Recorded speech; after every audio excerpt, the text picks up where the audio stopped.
اعوذ باللہ من الشیطان الرجیم بسم اللہ الرحمن الرحیم۔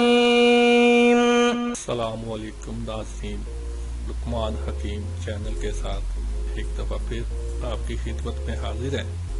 آج کا ہمارا عنوان ہے حیض میں درد اور رکاوٹ، اس کا آزمودہ دیسی نسخہ نوٹ فرما لیجئے۔ ہماری شروع ہونے کے روز بریاں کیا ہوا سہاگا صبح دوپہر شام 1-1 گرام سادہ پانی کے ساتھ کھایا کریں۔ یہ سہاگا پنساری کی دکان سے عام مل جاتا ہے۔ حسب ضرورت لے کر کسی توا وغیرہ پر رکھ کر نیچے ہلکی آگ چلا دیں، چند منٹ میں سہاگا بریاں ہو جائے گا۔ یا 6 چھوارے نیم گرم دودھ کے ساتھ کھائیں، یا پنساری سے ملنے والی عام جڑی بوٹی مجیٹ حسب ضرورت دے کر اس کا سفوف بنا لیں۔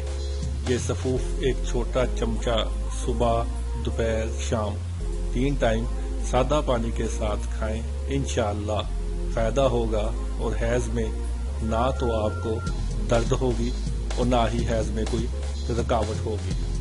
ناظرین، اگر آپ کو ہمارا یہ ویڈیو اچھی لگے تو ہمارے چینل کو سبسکرائب کیجیے۔ اللہ حافظ۔